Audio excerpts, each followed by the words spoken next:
Broadcasting Network. Support MBN, Montalvo Broadcasting Network, and shop with us over at Montalvo Store. Go to ebay.com and search in the advanced search. Type in Montalvo Store.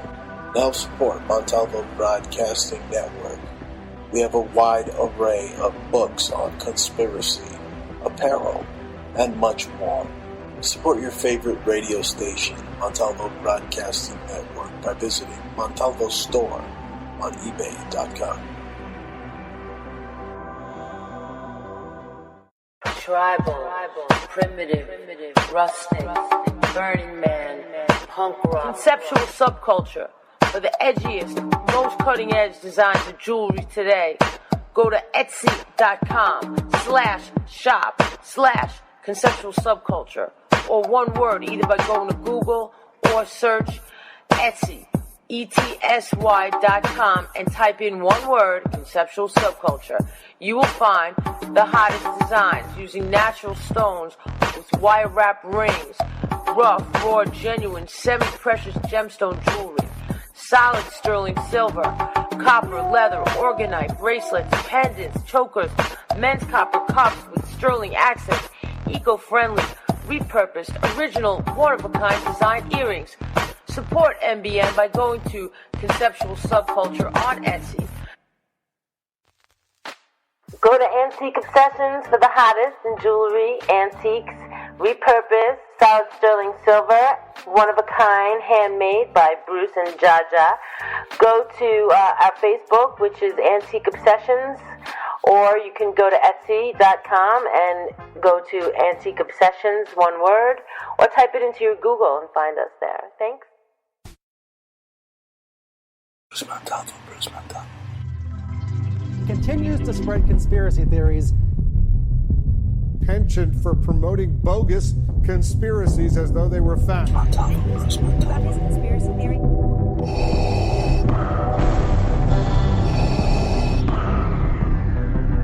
This is CNN, a network of China Broadcasting System. All is Bruce Montalvo.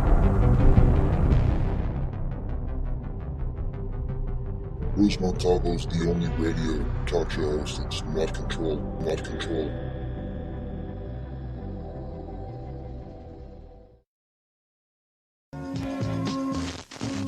This seal is a symbol of good television. It signifies that Montalvo Broadcasting Network observes the high standards of programming and advertising recommended by the Television Code of the National Association of Broadcasters.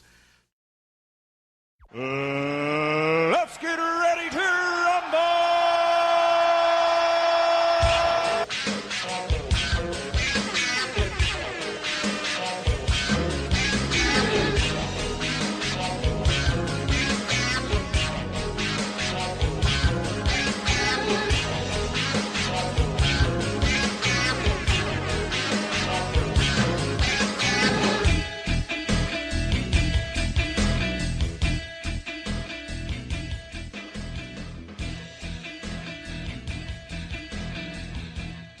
Well, ladies and gentlemen, you're listening to a very special episode of the Bruce Montalvo Show, July 1st, 2019. Joining me is a very special guest, a UFO researcher and author, one of the winners of the Future Writers, L. Ron Hubbard Presents Writers of the Future.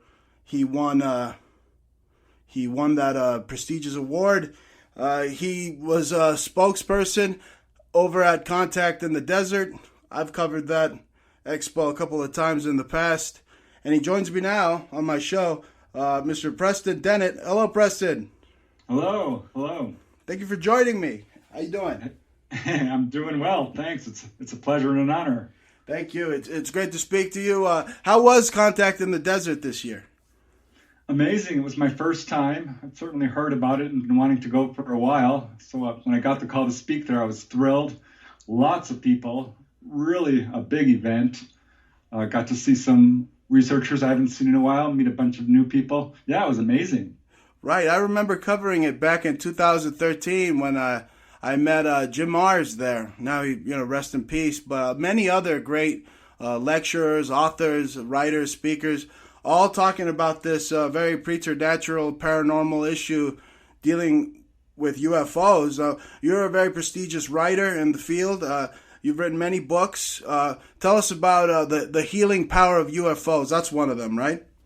Right. That's the latest. It presents 300 true accounts of people who've had a physiological improvement as a result of a UFO encounter. And by that, I mean like people who are healed of cuts by a beam of light, perhaps, or actually taken on board and healed of, a long list of diseases, colds, cancer, heart disease, diphtheria, tuberculosis, diabetes, kidney stones. I could go on. But it's amazing accounts, and you don't hear a whole lot about them. So I was super excited to present on that. Right. No, it sounds like an amazing book. So the healing power of UFOs. So let's say someone's out in the woods somewhere and they get hit by some strange beam of light. That beam of light, some people are saying, has healed them? Yeah, it's not super common. Actually, we're really not sure how common it is, but it happens pretty consistently. And I would say that that's the most common way it happens, is being struck by a beam of light. There are, just to be clear, there are a lot of cases out there where people have gotten too close to a UFO or been struck by a beam of light, and the effects were not good. Right. Yeah, I would imagine. I mean, it could be like radiation or radioactive. Right. Yeah, exactly. Radiation sick, or what appears to be radiation sickness.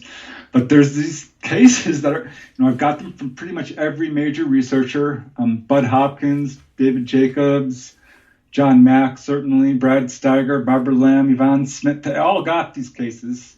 Certainly, I got a bunch myself of people being healed. And sometimes it's, a real famous case is 2 police officers. They're driving along in Damon, Texas. This was, in the 50s. It's an early case.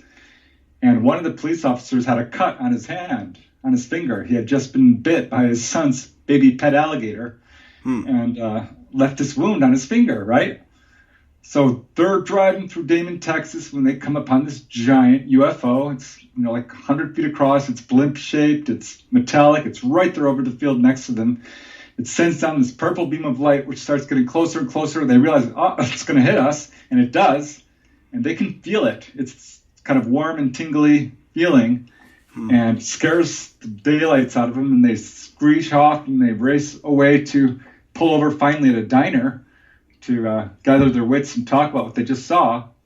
And that's what they're doing when he rips off his bandage, because his finger isn't hurting, and it was completely healed. Wow. Could that be some type of advanced form of scalar waves? I mean, they're up there flying around in the mountains and stuff. Mountains are infused with that, with the quartz crystal, which generates these kind of healing waves that I've read about, looked into. You think that could be one and the same? I'm not going to discount the possibility. I do think that these cases have something to tell us, as for doctors particularly, about what light can do, because they're doing stuff with light that we have only begun to look at. We are starting to use lasers for healing and, electromagnetic pulses to speed the healing of broken bones and wounds. And we also cure detached retina using lasers. So we're beginning to catch on to it. Wow. But with these guys, it's straight out of Star Trek. It really is. And here's the amazing part is we do have this technology. It's being covered up. It's being held. Right. No, I think I'm subliminally hearing the president, President Trump, say, "Oh yeah, I want to make this type of technology available." Is he talking about the life extension technology, or is that what you're referring to? That type of advanced healing technology is being kept from the public? Yeah, some people have access to it and are using it. Some people in high levels of government who are dealing with this whole cover-up. I believe that. Certainly. But it's my belief that this is a technology that could benefit all of humanity. Yeah. And not only in just a healing regard, but in terms of like the environmental crisis and the energy crisis. We could use this technology to help clean our environment and stop using fossil fuels. It's a simple fix. All it takes is the ability to share among, countries and humanity. People have to learn to love each other. It's a pretty simple thing. It's exactly what the Greys actually told Betty Andreasson, that love is the answer for humankind. Right. I want to ask you, being that you said that, are there evil entities, evil alien beings? Are they all good? Are they all evil? I mean, which one of them are evil and which one of them might be good of the species that we may have come in contact with? Right. Well, it's a very difficult question to answer because we don't know the answer. We know only what the people who've had experiences with them tell us. I always ask that question too. And what we're dealing with is basically people. So yeah, there's going to be some who are not particularly nice. And there's going to be some who are absolutely altruistic. What we don't get is a whole lot of what I would say downright evil, malicious, torturing type ETs.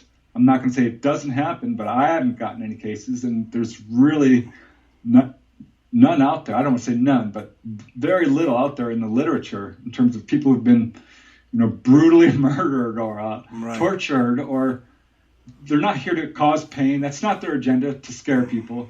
I'd say the worst we get is people who are treated very much like lab rats, perhaps. Right. So that could be like black ops out there trying to make good aliens look like the bad guys, doing some of this stuff. I mean, I know you're an investigator or researcher for MUFON. I looked into many of these strange accounts. One in Los Padres, where a firefighter got lost over there and was found. His body was found like very far away from where he was at, and in some mountainous area, like almost like a flying saucer picked him up and dumped him there, and he was dead, and the dog was still alive. And I've read many accounts like that where they might leave the dog alive and they find the dog, but the person's dead. Yeah, UFOs are not a phenomenon I think that we need to fear, generally speaking. I don't think that it's and I say that because I've done a study of all the cases certainly I've gotten, and it matches what other researchers are finding. And when someone is taken on board a craft, the single most common thing that happens is they're physically examined. So we know that the ETs do have a great interest in the human body and probably know more about it than we do. And I can say that because all these cases of people who've been healed of so-called chronic diseases. Right. And certainly their technology is way ahead of ours. So beyond that, though, whenever ETs talk to people, their conversations fall into a certain kind of subset. Most common thing, absolutely, is don't be afraid, we won't hurt you. And that's really all most people get. Well, that's what you see in the movies, too, Preston. You just see the Mars attacks. We come in peace. We come in peace. And then they start lasering the people, right? Or in, what was it, Independence Day, all the people up there on the L.A. Union Bank building. And they're like, come set us free. And they set them free, all right. They blow up the whole building with them in it. Well, if we were at war with ETs, we would know it. Oh, they yeah. would be winning. They would already have won. But you think they're a little intimidated by us too, because we got big guns. Yeah, for sure. For sure they're intimidated by us. I think because we're different from them, they don't understand emotions. There's a lot of evidence to support that. But if you want to see what their agenda is, what are they here for? Are they here to take over? I don't think so. Yes, from a military standpoint, it's pretty scary looking at the way they hover over our nuclear power stations and shut off our missiles. Well, they've had dogfights with them. The Russians have had dogfights. Even the Russian government was ordered to shoot them down on sight, and that's understandable, so they could study the aircraft and probably create it themselves. Yeah, but they're taking people on board, and when they talk to them, they say three different things. The number one message is warnings of future disaster in some form. This is a very common thing. Wow. Over and over again, people are taken and are shown basically, often, in full-on 3D or films, or it looks lifelike, hurricanes and tornadoes. Well, like a vision. Right. Kind of like George Washington at Valley Forge, where it said that an alien showed him the future United States. That sort of thing, for sure. And it's very common. It's the most common thing I hear. Absolutely. And it's lot of cases like this where they warn particularly about nuclear proliferation, overpopulation, and pollution. But beyond that, they take people to the engine room and they show them how that works. And they explain it very detailed in some cases, and it almost always has something to do with electromagnetism. But the point is, and they're always saying, you don't need to use fossil fuels. There's other forms of energy. Right. So this is another, pointing towards their agenda. They're trying to enlighten us, trying to save our planet. And thirdly, the third category would be some message about usually healing or spirituality in some form. Right. And this is so common. People come away from their experiences positively transformed. So this is why I think ultimately this is not a malevolent phenomena. Yes, there are bad people out there. And there always will be. There's going to be people who are stronger than us, and we're going to fall somewhere in that spectrum, that bell curve. Right. But if you were to compare ET behavior to humanity's behavior, it falls under the same umbrella, except we're more evil. Maybe we learned how to destroy ourselves from them destroying themselves. Who knows? I mean, I want to ask you. I'm looking at your book here, Not From Here, and it's got this large humanoid figure. I mean, it's obviously a human, but big Nordic, long hair, German-looking person. These are the Pleiadians, right?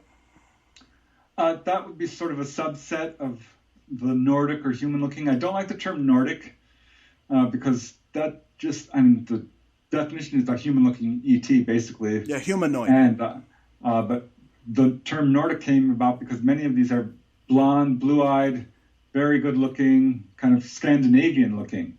And but my cases and other people's cases who have human-looking ETs, they come in all skin colors. One guy I talked to, he says, this guy was the most beautiful man I've ever seen. He had dark skin, kind of Middle Eastern. He looked Arab, dark eyes, long shoulder-length hair. A tall, dark, and handsome alien. Right. Another guy said, these guys were about 5 feet tall and looked maybe Peruvian, Mesoamerican, Mexican maybe. Right. The Aztec, Maya, kind of like Pakal. All those, the guy that just left, in a spaceship from the Mayans. He took off.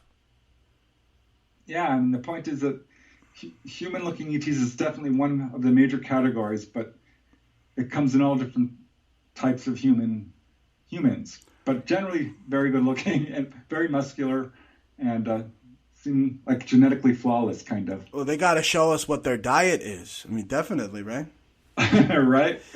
We don't know that. We don't really know much about what ETs eat. The Greys supposedly don't eat like we do and rub a substance on their body. Aren't they like a man-made freak kind of, or not really man-made, I don't know what to say, but kind of like they were created by, they had a creator, basically like the Greys were created by these Pleiadians in a way, or the reptilians. Yeah. I'm getting them confused. So many of these alien beings out there, they say. Yeah, it's very interesting because they are all humanoid, almost, without exception. They have arms and legs, eyes, nose, mouth, which I find interesting. But there's the praying mantis type, the human-looking, the Greys. Now, the Greys, I think, are biological beings. Most of them, I think that there's a lot of subsets, and it might be a mistake to just call them Greys. Right. Because there's a lot of different types of Greys.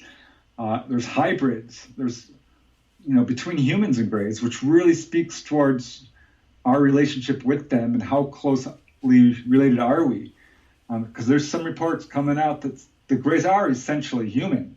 But very androgynous looking, neither man nor woman, kind of weird. Yeah, it is weird. But apparently they've suffered genetic damage. They apparently do have sexes. Male and female. One guy, this is an interesting account. This comes from Constance Clear. She was a researcher from the Midwest. This guy in Texas, Andrew, was having all these experiences, and he had a couple of healings, actually. Didn't recall anything except under hypnosis, and ultimately it was pretty harrowing. What he recalled was a lot of medical experiments being done on him. And at one point they finally finished. They're like, showed him this rock, this piece of metal, like, we're going to give this to you as a gift for, having worked with us, and we're done with you, and aren't you happy? And he says, no, I'm mad as hell. And she's like, well, what's mad? What's hell? It was a female. And he proceeded to explain, all of this. And she's like, well, yeah, we have a lot of trouble with human emotions. And another thing she also said was they had taken other humans off the planet, but they died, so they stopped doing that. And she also told him that she was very proud to have the rank she was as a female commander. She was the highest ranking female on that ship, which made oh, okay, Greys have sexual discrimination. Wow. Who would have known? Hey, they don't have mouths, or some of them, or the Greys I see, they don't have really a mouth. Is it because they communicate telepathically? Yeah, they do have mouths, and they can speak. It's a very high-pitched, squeaky kind of wee, wee, wee, wee, wee. I've asked people about it, and they don't generally speak audibly, but apparently do have the ability, and telepathy is absolutely the norm when people are on ships. And what's really interesting is when, say you're on board a craft and you're with your friend or a family member, or whoever, those two people can also telepathically communicate together while they're on the ship or within that. Some people, one guy had a sighting, and he could hear the ETs telepathically, even though he was not on the ship. And he heard him saying, "Oh, the human sees us," or something to that effect. Right.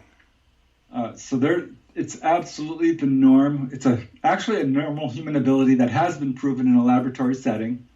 Telepathy does work. We all have that ability, and it is definitely universal among ETs. Wow, that's very interesting. You have a book that describes underwater ET bases, right? Yeah. Tell us about that. Very interesting. This is something I got drawn into without really meaning to. I started to get undersea UFO counts right when I started investigating back in 1986 or 88, really, is when I started kind of dug in and started to get these accounts, particularly off the Southern California coast here, of objects coming in and out of the water. Right, I heard about a big old base that's underneath over there by Malibu. Yeah, and well, I didn't know about that. It wasn't really public at that time. There was no information about it. No one had discovered it. But the missiles, they had missiles flying out of the ocean, or sightings a lot. And Los Angeles has a lot. That area has a lot of UFO area, unidentified or aerial phenomenon. Yeah, we all saw that missile, or at least the contrail. I remember that for sure. Right. It was unmistakable. And so what I found was, there was a lot of researchers that had already uncovered cases in this area. It was a sharply defined area, sort of area of water between Catalina Island and the mainland, which had literally hundreds of accounts of objects coming in and out in this one tight area. And that was my first real data point, like, gosh, is there an undersea base here? What's going on? Right. And then I got these other cases, which are rare within the UFO community, and that these are cases involving not, 10 objects or 5 or 20 even, but 40, 50, 100, 200 objects in one sighting. Wow. And these were coming from below. These weren't coming from above. And that's what most of them are spotted over water. Yes, it's very common. There's some speculation they can use water as fuel. We haven't really got a whole lot of evidence to support that. But there are definitely cases where people have seen UFOs sucking up water. You think the Navy's out there running these bases? I mean, running black ops? I mean, I think we've had enough time to reverse engineer all those Foo Fighters and all that stuff from back in the past. Right. I'd be surprised if they weren't, because we do have that ability. And, our submarine technology that we see publicly is not as advanced as what we have classified. Oh, of course, by design. You don't want them knowing. And, we were working on trying to develop a flying submarine back in the 60s, 50s even. And it just kind of went underground, or underwater, rather. Underwater. That's a good one. But we haven't heard anything about it, and I don't think that we have what these guys can do, and certainly not in the numbers they have. There's a number of reasons why I know this activity isn't military in this area, because this area is surrounded by military. I do think, there's one report, a lady says, oh yeah, the base is there, but it's occupied by not only Greys, but Navy people and they're working together. It goes back to that Dwight Eisenhower-Greada Treaty conspiracy. Could be. There's apparently, this comes from a number of sources, tunnels. Interesting you should say the Eisenhower thing, because there's a tunnel that leads from this area to Edwards Air Force Base, where, as Eisenhower had his meeting and there was all the crashed UFOs being held. Right. Also all the way to Area 51. And this comes from multiple sources. And there's evidence out there to support this, like a Navy base out there in the middle of the desert, submarine base. What's it doing out there? That's just gnarly. I remember in Southern California by, I think it's March Air Force Base, they had underground tunnels, where they were taking ICBMs or who knows, maybe even this, advanced aerial craft. You talk about ghosts as well, right, Preston? Ghost. How'd you get into that? Yeah, this is another thing that I finally just had to face and investigate, because it kept turning up in conjunction with UFO investigations. And it was always kind of a loose connection. I would interview people and I'd be like, anything else unexplained happened? Right. And I start to get these ghost accounts. And it wasn't unusual for people to have like a severe haunting followed by a UFO sighting, or, vice versa. Wow. I remember one case, these ladies out in North Hollywood were having a really hairy haunting. It was bad. There was pounding on the walls. There was full apparitions that most people saw, and these apparitions would come and they'd go inside your body and it would knock them out and they couldn't breathe. And just some really scary stuff. You think that could be a parasitical connection? Because we know about the insectoid race. Is there a parasitical connection where they're in our body and hence they could kind of possess us and do all these strange things around us happen? Not in the regard of that I think people think of as possession, because I looked into demonology, demonic possession, and possession extensively. I bought all the books on it. Some of these demons could be considered aliens, right? Or trickster gods. Right. And there may be a percentage that are. I don't think it's very large at all, because the demonic phenomena is absolutely real. I think there's enough evidence to support it, but it follows a pretty set pattern, as does UFO contact cases, as does a near-death experience, as do, all these paranormal phenomena are related, but they're different. I don't think that ETs and demons are the same thing. Now, is there some ETs that would behave in a way that's demonic? Yes. Absolutely, right.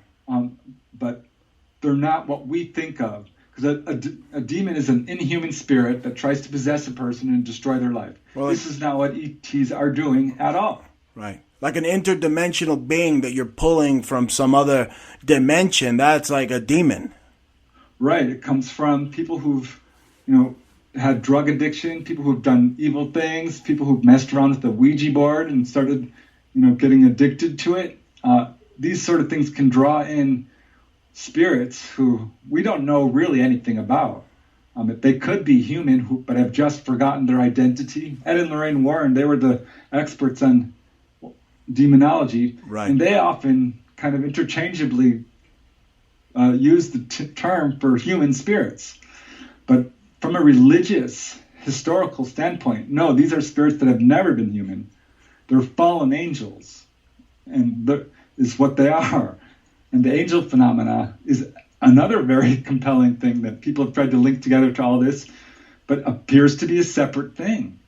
Oh, yeah. You have accounts from Germany back in, 1561, of them seeing angels or orbs shooting lasers at each other in the sky. They called that, what was that? Very occult event they had in Germany back in 1561. It was a celestial phenomenon over Nuremberg. Right. There's a very famous wood carving that presents that. Some of the great evidence that ETs have been around for a long time. I still think what we're dealing with now is unprecedented in terms of people being taken on board in large numbers. Right. We don't have anything within history that speaks to that. And what do you make of this just explosion in just like disclosure? I mean, it's everywhere. Everybody's talking about it everywhere, from the Pentagon spending billions on it to, Fox News, CNN, all of them talking about UFOs. All of them. Yeah, there's been a push in this from UFO researchers from the beginning. There's been a lot of rumors from the beginning that, this would be revealed. The Roswell case almost busted wide open, but then it was covered up. And it's been very, very tightly controlled. There's been almost no movement, really, since, 10, 20 years. Right. At all. I mean, there was congressional investigations back in the 70s, and people did talk about it a little bit more. But nothing like today. And what we are seeing is definite movement. Something must have happened. I feel like the ETs are pushing disclosure to a certain extent, but I still feel like who's ever in control of this, the secret government or the quasi-military, has a plan. They have their agenda. They're going to unfold this. They're going to unroll it how they want to do it. And whether or not there's an urgency to that is hard to say. And how influenced are they by public pressures is also really hard to say. But there is a lot of pressure. And most people believe that our government is covering stuff up. So if they do not start releasing this stuff, they're going to lose, the people will lose faith in our own government. It'll lead to a revolution, because that's what always happens. Or it could lead to just all-out panic on a worldwide scale, right? I mean, didn't they also look into not telling the public about this because they deemed the public would go crazy?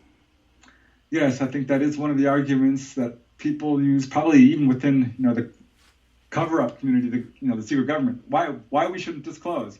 I think it's a false argument. I don't think that it's true at all. Because what people usually say is, "Oh, well, look what happened when Orson Welles aired that War of the Worlds broadcast in, what was it, 1900 something?" Right. And everybody panicked. Some people killed themselves. And now they have 1 million Orson Welles on the radio doing the same thing today. Right. But that broadcast was very well written. It was basically a horror story. Yeah. It was written to inspire terror. And it's certainly not how we would say, because that's not going to, I don't think we're going to see ETs come land and start shooting people. That's not, I think what we might see is something more akin to the Phoenix Lights, or Stevensville, Texas, or the O'Hare Airport, or another wave that's so active and so long-lasting, and a long-lasting sighting that it will be undeniable. Oh, man. I tell you, speaking of Phoenix Lights, I'm out here in Arizona myself, and I went out to throw out the trash one night, and some huge light was over my house. And it didn't make sense to me, and then it just abruptly just turned it off. It's like a big light switch in the sky. Like someone just went click and then turned it off real quick. Like a spotlight, on my, and it didn't make sense. I know where all the lights for my neighbors' lights are and how bright they are, and I didn't see any planes that had a big old bright light like that. So, I mean, it's very common out here in Arizona, I hear, to see a lot of this strange, unidentified craft. Right. In fact, there are some people who think that Arizona, the Phoenix Lights type event, yes, happens pretty regularly, but it doesn't get the media snowball effect. I don't think it's completely true, because that was a particularly dramatic event. A lot of people saw it. But yeah, there has been lots of near repeats of that, and they don't get publicized. The whole Phoenix Lights thing almost wasn't. It was only because Davis-Monthan Air Force Base released all those flares in I think, an obvious attempt to sort of confuse the issue. Yeah. And a bunch of people had cameras ready because they had just seen this other thing. And so they filmed it, and that got on the news, and that brought a bunch of witnesses forth, and we had this amazing snowball effect. But those were just weather balloons. That's what they were, just weather balloons. Don't worry about it. Swamp gas. Right. It's crazy. I mean, do you see in 2020, Preston, do you see another major kind of Phoenix Lights big event, but taking on a worldwide scale on a stage where we all see it happen in 2020? It wouldn't surprise me a bit. Really, I obviously can't say for sure because I feel like this is going on right now. Right. And what's leading up to covered it? Up. Yeah. I mean, we have major sightings that are absolutely quashed by who's ever controlling the news. This has been proven in a number of cases. Hansen, that's his last name, wrote a book called The Missing Times, and he proved it, that there is a media cover-up on this. And if you look at like NUFARC and MUFON, the UFO reporting centers, they receive reports daily, constantly, multiple per day, 10, 20, and 1 in 100 people maybe report their sighting. 1 in 10, I'll be generous, which means that right now someone's seeing a UFO, right this very second. And I do think we're going to have another one because we're overdue for another Phoenix Lights. It happens every 5 years or so, and a major event like that. And now we're in an information age. Yeah. That is, if this thing stays in the air for at least an hour, we're in. You can get some good footage of it, not like in the old days. You get squiggly footage. Yeah, I mean, the Phoenix Lights was pre-cell phone, really. I mean, kind of, 94. So everyone has a cell phone now, and the cameras are excellent. They're high definition. And so people are already getting great footage out there. There's an enormous amount of disinformation on the internet because of this. I do think we're still dealing with paid disinformers and an active cover-up. And charlatans that are looking to get quick hits and just, even fake some of this stuff. But you know what? I got a good gut feeling when I see something that's genuine and something that's totally fake. Just like, when I watch a lot of NASA's footage, I got a good gut feeling there too. What's real, what's not. Anyway, thank you so much, Preston, for being on. Where can my audience find so many of your books that you've written on this fascinating topic of aliens and UFOs? Yeah, actually, if you go to my website, I've got all my books there. You can look up my science fiction as well, the Writers of the Future book. Congratulations on that award as well. Hey, thanks. Anyone can enter that contest, by the way, and I definitely encourage you to do it. Do you have to... Awesome. Sorry to cut you off, but do you have to write more books than L. Ron Hubbard himself? Because he wrote a ton. I'm trying. No, I mean, anyone can enter that contest as long as you're an amateur.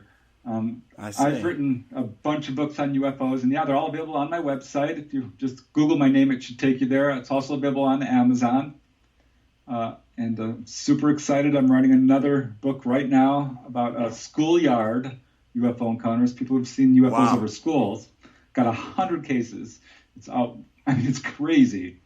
Oh man! Well, we're gonna have to bring you on the show to discuss that great book you're in the process of writing, and maybe I'm gonna dust off some of my old writings and enter them, and see if I can't join you in that prestigious, award, winning L. Ron Hubbard Award.